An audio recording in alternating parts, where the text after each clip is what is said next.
La estrategia del día Colombia es traída para ti por bloomberlinia.com. Feliz viernes, esto es La Estrategia del Día Colombia. Yo soy María C. Suárez y hoy estamos al aire con Nicolás Eterovic, economista de Morgan Stanley para América Latina, quien habla de las elecciones presidenciales en Colombia y los retos para el cuatrenio 2026-2030. Active la campana para recibir las notificaciones de cada uno de nuestros episodios y comenzamos. Lo imperdible del día. Hoy en Lo Imperdible del Día escucharemos una entrevista que hicieron Daniel Guerrero y Francisco Aldaya, editores de Bloomberg Línea, a Nicolás Eterovic, economista de Morgan Stanley para América Latina, sobre el panorama de las elecciones presidenciales en Colombia y a pocos días de la segunda vuelta. ¿Qué tan parecido, qué tan diferente ha sido para ustedes este gobierno de izquierda de Gustavo Petro con respecto a lo que ustedes han visto y han podido experimentar de otros gobiernos de izquierda en la región, digamos? ¿Cómo ha sido ese relacionamiento con este gobierno y cómo han visto que se relaciona este gobierno con distintas instituciones dentro del país? A ver, yo creo que tiene varias aristas. O sea, yo creo que esto en Colombia es una ola que pasó en toda Latinoamérica, y yo por lo menos lo tiendo a relacionar a varias cosas. Uno, la pandemia, que eso también dejó entrever que habían necesidades sociales o una falta del Estado en que no se estaban cubriendo muchas necesidades sociales.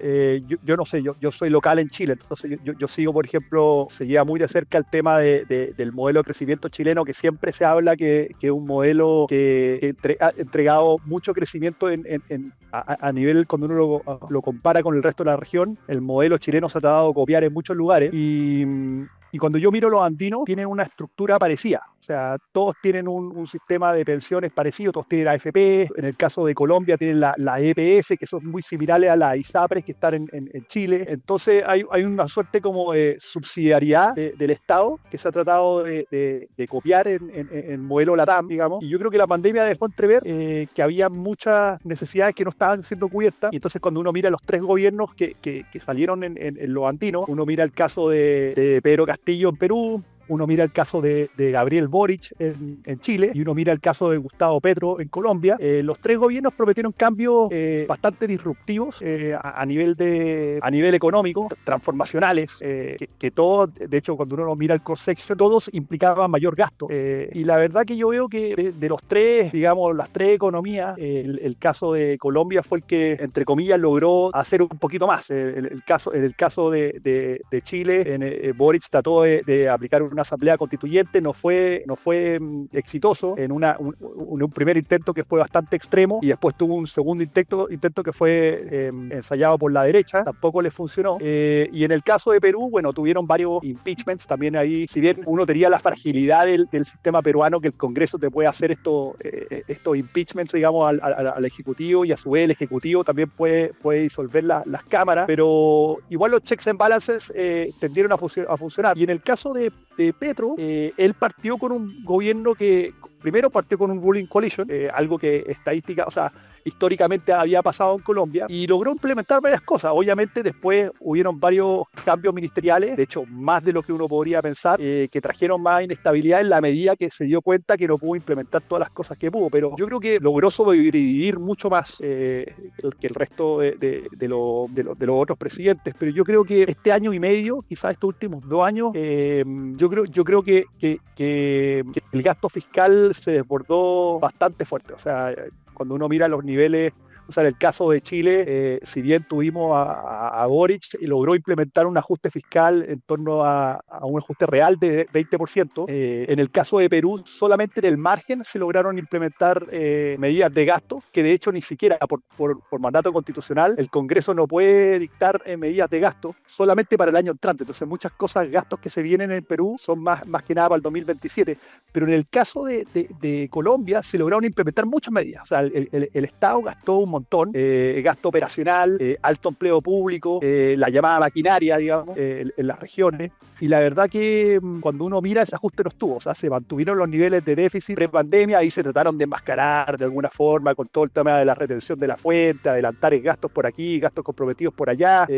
También vemos los manejos de deuda que se han hecho en crédito público, que han sido bastante agresivos. Eso también ha logrado, si bien ha bajado los costos de financiamiento, por lo menos en mi opinión son una bomba de tiempo que probablemente el próximo próximo gobierno va a tener que hacerse cargo. Pero mi impresión, por lo menos cuando uno mira lo que ha pasado, yo tenía para ser honesto, nosotros publicamos un outlook a principios de año de elecciones Colombia, y básicamente el base case que nosotros tenemos es que los desafíos de Colombia son bastante importantes fiscalmente, y que incluso en un gobierno que sea ortodoxo, o sea, porque podría ser el caso de Abelardo Espriella, aún así los challenges son bastante grandes, o sea, tienen que hacer un ajuste fiscal que es en torno a 4 o 5 puntos del PIB, y no es claro que vayan a haber todo el apoyo, digamos, transversal político para poder implementar esos cambios. Entonces, long story short, la verdad que está bastante complicada la situación. Yo creo que igual lo que se viene en el caso de política ortodoxa puede ser positivo, pero tiene que ser bien implementado. Ahí para terminar de situarnos en el contexto reciente, preguntarte cómo digirieron ahí en Morgan Stanley todo el ruido que ha habido con respecto a la independencia del Banco de la República. Sí, a ver, yo por lo menos trataba de hacer mucho la analogía con el tema de Turquía, justo en ese periodo en que uno miraba a Erdogan, que estaba constantemente tratando de hacer un challenge a la institucionalidad del Banco Central. En este caso vimos algo parecido, pero nuevamente nosotros pensamos que las instituciones en Colombia funcionan, y yo creo por lo menos vi que fue bastante positivo el hecho que haya habido ese ruling de la semana pasada que no requiera la presencia del ministro para poder sesionar las reuniones del Banrep. Así que yo creo que por lo menos, a ver, sí, claramente no es la situación ideal que uno tenga el Ejecutivo que esté atacando las decisiones del Banco Central. Igual ahí cuando uno mira también en temas, si bien el Banrep ha sido sumamente institucional, yo creo que igual se necesitan alguna reforma. Por ejemplo, no sé, cuando uno compara el resto de los bancos centrales, el hecho que el ministro de Hacienda esté en el board y tenga derecho a voto, yo creo que igual es algo que debiera probablemente revisarse hacia adelante. O sea, porque por lo menos es una situación bastante inusual en términos de comportamiento del resto de los bancos centrales en el mundo. Usted ahorita lo mencionaba un poco acerca del problema fiscal, pero quisiera preguntarle, digamos, este gobierno decidió suspender el cumplimiento de la regla fiscal y en teoría a partir del 2028 debería comenzar este proceso de ajuste y de volver a cumplir la regla. ¿Usted está viendo que Colombia va a ser capaz de retomar, digamos, el cumplimiento de la regla en el 2028 o al próximo gobierno le va a tocar inventarse una nueva regla fiscal que sí pueda cumplir, porque con las condiciones dadas hasta hoy pues pareciera poco probable? A ver, Colombia tiene una historia, nunca ha defaulteado en su deuda, por lo menos en la historia reciente, creo que nunca, la verdad. Y eso es algo que la verdad que o sea, no lo veo. A ver, el ajuste fiscal que necesita Colombia es entre 4 y 5 puntos del PIB. Eso no lo van a lograr. O sea, en el corto plazo no es lograble, a menos que tenga un apoyo transversal, que no lo veo. Lo que sí creo es que ellos pueden hacer un ajuste en torno que sea 2 puntos del PIB y quizás proveer una trayectoria creíble hacia ese ajuste. Y eso quizás, por lo menos con los inversionistas extranjeros con los que yo converso, podría ser una promesa suficiente para poder entregar un poco, para que los mercados, digamos, le den una oportunidad a Colombia y después quizás transitar a una convergencia que pueda ser más sostenible la deuda. Pero yo ahí, Nicolás, creo que los perdón, mercados van a hacer un pagar por ver. Que te interrumpa ahí. No, entonces ves prácticamente imposible un ajuste a la Milei en tan corto plazo. No. Yo creo que, de hecho, yo también creo, o sea, cuando comparo, por ejemplo, con el caso Chile, que también han hecho una retórica fiscal súper agresiva y que hablan de que van a hacer un ajuste de 2 puntos del PIB, y la verdad que, o sea, el próximo gobernante no va a ser elegido para eso. O sea, yo creo que el colombiano de la calle no está pendiente de todos estos descalabros fiscales que están pasando en su país. O sea, yo creo que ellos están más preocupados, por lo menos, bueno, lo que uno ve el resultado de la elección de ayer, o sea, prueba básicamente que están más preocupados por el tema del crimen, la seguridad, la extorsión. Yo personalmente, y el view que nosotros teníamos, que te iba a comentar, de hecho, inicialmente en febrero cuando publicamos nuestro preview, era que yo veía la economía relativamente fuerte, continúa fuerte. O sea, uno ve las ventas de retail están en niveles bastante altos, uno mira los niveles de confianza también. Eso podemos debatir. El empleo está en mínimo histórico, entonces también, el desempleo está en mínimo histórico. Entonces uno mira distintas métricas y y como que a mí me costaba pensar que la gente hubiera dicho, ya mira, ¿sabes qué? Voy a votar voy a darle una oportunidad a la derecha. No me queda tan claro. Yo pensaba que esto favorecía mucho más al incumbente. Ahora bien, por los resultados que hubieron ayer, yo creo que eso está bastante errado. O sea, el diagnóstico quizás era más relacionado a la seguridad, a una mano dura, que al final es un tema, es una narrativa que ha estado dominando la región. Uno mira en Cast hoy en día, en la primera vuelta uno ve que a lo mejor Keiko sale también en la próxima semana, entonces está un poco permeando hasta la región. Entonces no lo asocio tanto a gasto fiscal como Milei. Acá en Colombia el ministro de Hacienda y principalmente dos de los codirectores del Banco de la República, que son César Giraldo y Laura Moisá, han hablado de que esa meta del 3%, esa meta de inflación objetivo del 3%, que eso es un invento del FMI, que eso es un invento de los grandes países desarrollados y que en realidad no hay ningún sustento técnico para decir que la inflación en un país como Colombia deba ser del 3 y que no tendría nada de malo que fuera del 5 o hasta del 6. ¿Ustedes cómo verían que Colombia cambiara su meta de inflación y que comenzara a parecerle tolerable y oportuno tener inflaciones del 5 y 6% como algo habitual? Yo voy a decir dos cosas. A ver, ese diagnóstico es cerrado. En el sentido porque primero si tú tomas la media incondicional de la inflación en Colombia es cercana al 3%, o sea el banco y eso uno lo hace también para países, no sé, en Chile tú tomas la media incondicional de la inflación y te da cercana a un 3%, entonces eso te dice que en promedio el Banco de la República es un banco creíble, o sea ha logrado generar digamos que los momentos de la inflación estén en torno a 3%, o sea y eso para mí es una medida súper potente de credibilidad. Lo segundo, cuando uno empieza a evaluar en que la meta pueda ser diferente, eso está solamente en la base de un equilibrio estático, porque al final la meta es una meta que está en equilibrio. Entonces tú empiezas a mover las metas, ya nos empezamos a preguntar si las tasas a las cuales Colombia se está financiando son las tasas de equilibrio las que se debiera financiar. Entonces ahí uno llega y ya empieza a pensar de que todo el resto del equilibrio también debiera cambiar y tiene que ajustar. A lo mejor la moneda debería estar más depreciada de lo que está actualmente. Si empezamos a evaluar que, digamos, la tasa es distinta. Entonces yo creo que ese diagnóstico es un poco errado y está basado en un assessment que es más de equilibrio parcial que de equilibrio general. ¿Y ahí qué view tienen en términos generales de esta mega apreciación que ha habido del peso colombiano por distintas variables, entre ellas la repatriación de algunos fondos de pensiones obligatoriamente, operaciones de deuda? O sea, yo he escrito bastante de esto, o sea, y la verdad que yo he visto que hay mucho flujo que está, o sea, primero las operaciones de deuda, si bien en estricto rigor no son una manera de represión financiera, la manera por lo menos en que sacan comunicados como directamente, artificialmente quizás bajar un poco las tasas, eso es una medida. Después cuando uno empieza a mirar la repatriación de los fondos de pensiones, esa es una medida que ya es de libro, o sea, es de represión financiera directa, que al final en la ausencia de un mercado local que pueda absorber todos esos recursos, el candidato directo a canalizar todos esos recursos, bueno, puede ser inversiones forzosas, pero también puede ser comprar deuda del gobierno. Entonces eso también, los mercados se anticipan a todos esos movimientos y empiezan a ejercer presión a la baja en las tasas.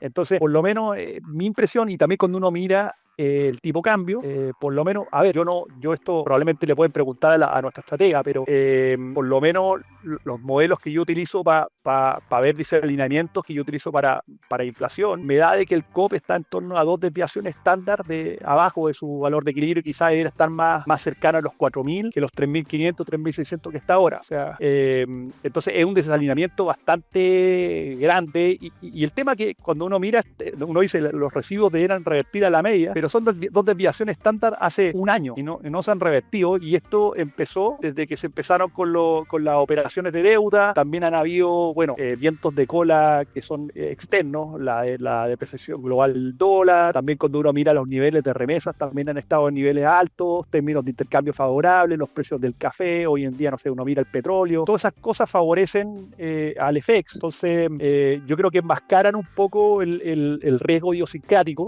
También el Banco de la República ha sido un ancla súper importante, entonces también entendiendo que en la medida que el gasto público le hace un crowding out al ahorro privado, la manera de poder compensar esa falta de recursos es con mayores tasas. Entonces ahí el Banco de la República también sube las tasas fuertes, y eso cuando uno mira un equilibrio ahorro-inversión necesita tasas de equilibrio más altas, para poder atraer todos esos capitales que te están faltando porque el fisco está gastando más de lo que debiera. Ahí te hago una pequeña repregunta, perdón Dani, y ya te dejo. Me imagino que la expectativa con Abelardo en términos generales es de ajustar los grandes desequilibrios. Entonces me pregunto por qué se aprecia aún más hoy el peso colombiano. Yo más que eso diría por qué no se aprecia más. Y la razón yo creo que, o sea, si uno mira un 3.7 de apreciación en el día, en un contexto que está el dólar apreciándose y el resto de las monedas LATAM están también depreciándose, y uno mira, por ejemplo, lo mismo las tasas, por lo menos la última vez que las vi, las SOFR estaban subiendo, no sé, 5 o 6 puntos base,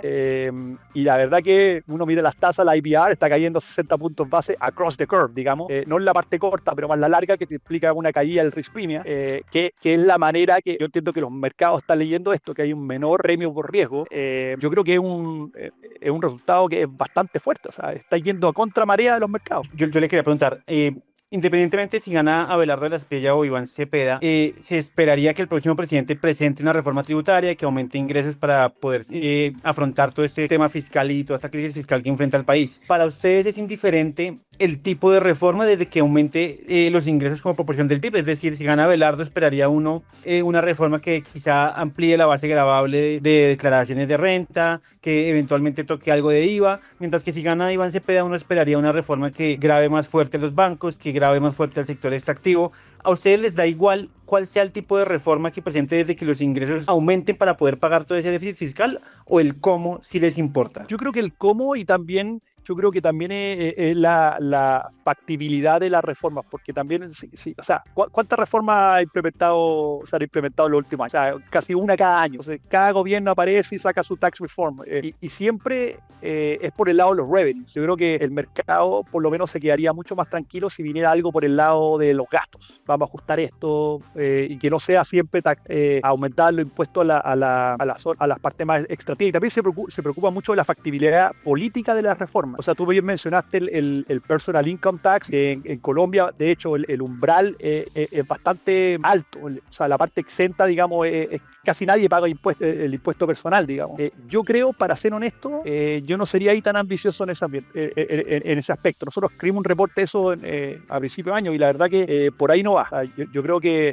cualquiera que implemente ese tipo de reforma, incluso CPEA, digamos, yo creo que es muy difícil que se pueda implementar. O sea, yo creo que la cosa tiene que ver más que nada por el path, los pasos que va a tomar el gobierno, y quizás más que una reforma tributaria, quizás vendría por una parte del gasto, aunque sea un punto y medio. Yo creo que el mercado va a pagar por ver progreso, y quizás va a darle la oportunidad, pero tiene que ser un path creíble. O sea, si uno promete, vamos a subirle los impuestos a las mineras, o no sé, vamos a subir impuestos a las personas, no es políticamente factible y no le va a resultar. Ahí lo que me gustaría preguntarte, si pensamos en Abelardo como el principal favorito, que parece ser así a partir de los informes que hemos ido viendo esta mañana, hablamos de los grandes desafíos que tendría, pero ¿cuáles dirías que son sus principales oportunidades? Pienso obviamente en la reactivación del sector hidrocarburífero, el fracking. A mí me gusta eso, a mí me gusta... me gustan las supply side reforms. Yo creo que se metieron muchas trabas en los últimos años, y la verdad que ese tipo de reformas de oferta, el problema con las reformas de oferta es que toman tiempo. O sea, todo lo que se está viendo, el tema del gas, que hoy en día hay una mayor reliance, digamos, en el gas importado, y el tema de los hidrocarburos, el petróleo. Yo creo que se está viendo hoy en día, por ejemplo, no se están aprovechando estos precios tan altos, digamos. Si Colombia hubiera implementado los proyectos hace 4 años, y hoy en día esos proyectos estarían coming online, y eso quizás haría que pudieran aprovechar esta mayor producción. El problema es que eso ya se fue, digamos. Entonces, yo creo que esas supply side reforms son buenas, pero lo más probable es que un gobierno de Abelardo no se beneficie tanto de toda esa producción que podría salir quizás el próximo gobierno después de Abelardo. Con todo eso que se libere de nuevo, se va a beneficiar. Entonces yo creo que short term se va a necesitar un programa de inversión, de rebalanceo de la economía. Otros sectores quizás no tradicionales, que continúen dando empleo, y que pueda mantener un poco su popularidad. Uno lo ve un poco en el caso de Chile, o sea, o mismo en Argentina, que toda la inversión se está dando en lo que es minería y energía, que es muy capital intensive, pero no emplea a mucha gente. Entonces ahí lo que pasa es que eso te genera si no estás creando empleo, después el consumo se te desploma y no podís tener una viabilidad política después. Una de las críticas grandes que se le hace a Petro es el manejo que se le ha dado a Ecopetrol. Y Ecopetrol ha tenido algunas decisiones bastante polémicas en estos 4 años, como es suspender pilotos de fracking, vender los activos de Crown Rock en Estados Unidos y quizá un poco la injerencia que ha vuelto a tener el Ejecutivo dentro de la empresa. Digamos que con la entrada de Colombia, la OPS de lo que se quiso fue un poco que la administración fuera por un lado, independientemente de, pues, así el gobierno sea el titular de las acciones, pues que no tuviera una injerencia directa en el día a día de la empresa. ¿Ustedes qué tanto creen que el cambio el giro político pueda remediar, digamos, ese comportamiento de Ecopetrol? O sea, es simplemente cuestión de voluntad del próximo presidente decir el gobierno no interviene, las decisiones las toma la Junta Directiva y nada más, o ahí sí es un daño más grande. Yo la verdad, a ver, no estoy tan interiorizado con todo lo que se ha hecho en Ecopetrol. Lo que sé que sí, el performance ha sido bastante bajo lo esperado y yo creo que eso también va en línea un poco con la pregunta anterior. O sea, también obviamente si te están, no sé, es como cuando uno mira en el caso de Chile que produce cobre, lo están forzando a producir litio, cuando en verdad no es un productor de litio. O sea, entonces al final yo creo que un nuevo gobierno que permita que, no sé, Ecopetrol pueda hacer fracking, que pueda hacer más, aprovechar todos estos contratos de explotación, puede abrirle muchas puertas y eso obviamente, bueno, va a mejorar el performance y bueno, también ahí quizá algunos key appointments, según entiendo, no sé, creo que tienen se llama Ricardo Roa, creo, el CEO, creo que estuvo involucrado en varios temas y la verdad que el management como que no, si cambia el management y se mejora, bueno, quizá también haya mejor performance, pero la verdad que no estoy tan metido en los temas. Ahí, Nicolás, ¿han trabajado ya en el área de research en escenarios de probabilidades para la segunda vuelta? No, o sea, a ver, te puedo comentar solamente en views que hemos publicado. Lo que publicamos anoche es, si quieres te envío el reporte, es básicamente que por lo menos nuestra estratega, mi lectura de la elección, esto estaba publicado, es que este resultado es más positivo de lo que yo esperaba. O sea, básicamente todo el mundo estaba mirando que Abelardo iba a sacar en torno a 20, 25, Paloma en torno a 16, y la verdad que si uno los sumaba a los dos, ahí queda más o menos peleado Cepeda con Abelardo, que era el que estaba teniendo más momentum en el margen. Ahora bien, parece que la mayoría de las encuestas estuvieron, excepto por lo menos direccionalmente atrás, estuvieron no tan erradas, de hecho. Y Abelardo sacó tremenda votación, un 44, y por lo menos cuando yo hago la aritmética, así asumiendo, a ver, uno, te remueve el riesgo de transferencia. Antes uno empieza a hacer, que uno va transfiriendo el 70% de los votos de Paloma, se van a Abelardo. Hoy en día ya ese riesgo es menor. Uno puede asumir de que ya la mayoría de los votantes se fueron con Abelardo, y ahí uno puede pensar en escenarios quizás en que haya tasas de transferencia más bajas. Entonces uno podría decir, por ejemplo, que los votos de Paloma, el 50%, que es un escenario bien estresado, se van a Abelardo, y uno suma las 3 votaciones más bajas, digamos, más de centro izquierda, y se las suma a Cepeda, y en ese escenario Abelardo sigue ganando por 200.000 votos. Entonces yo, en ese escenario ya me hace como más sentido pensar de que sea bastante más positivo, y ahí uno le asigna mayor probabilidad a Abelardo. Entonces yo antes estaba 50-50, ahora estamos más cercanos a 70 de probabilidad de un escenario de Abelardo. Dicho eso, en términos de activos, por lo menos lo que publicó nuestra estratega es que el COP, no sé a cuánto está ahora, bueno, sí, el gran parte del rally ya tenía por lo menos de iniciar era que el COP se fuera como a 3.500, ¿verdad? Y el rally fuera, no sé, en torno a, las tasas se fueron en torno a 11, los test, 11.25, 11.50. Así que estamos ahí, o sea, ya ralliaron, bueno, no estoy mirando el swap, no sé cuánto habrán ralliado los bonos, pero la verdad que el rally fue bien fuerte. Entonces, yo creo que está más o menos parcialmente ya se incorporó este mayor escenario. O sea, pero suficientemente grande la sorpresa para el lado de Abelardo como para que ustedes, sé que no es tu área, pero del lado de los activos, para que se pongan bullish o no aún. A ver, ojo, recuerda, o sea, yo creo que, a ver, todavía cauto, o sea, CPA igual sacó 40%, 41%, y eso es mayor que lo que, o sea, por lo menos el consenso está en la idea de que una votación de CPA mayor al 40% lo hacía competitivo. Pero si me preguntas a mí, con esta aritmética que yo hice bien simplecita, No puedo predecir qué va a pasar en los próximos 20 días, pero yo podría tender a pensar que Abelardo tiene una ventaja. ¿Qué tanto les afana o les preocupa que tras los resultados del preconteo no haya habido un reconocimiento inmediato de ese resultado, sino que se haya sembrado por lo menos la duda de qué tan legales fueron, tanto por el presidente como por el candidato? Sí,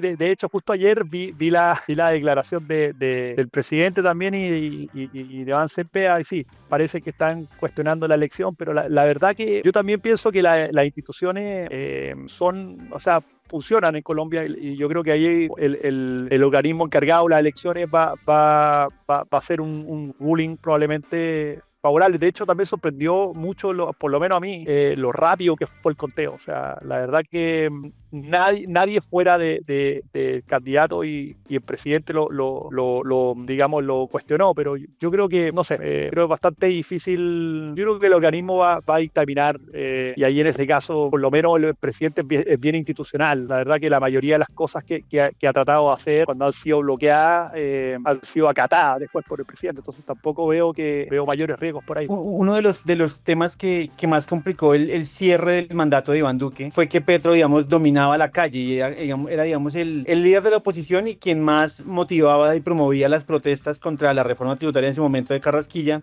¿Eso qué tanto puede significar en una eventual derrota de Cepeda y victoria de Abelardo? ¿Eso qué tanto puede suponer un obstáculo para el inicio del mandato del próximo presidente? Digamos, ese dominio de la calle que tiene para ese momento será expresidente Petro. Yo creo que ese riesgo, o sea, a priori, con esta primera vuelta, y si Abelardo mantiene el momentum, vendría con un contrario de lo que uno podría pensar, con un apoyo, digamos, de la calle bastante mayor.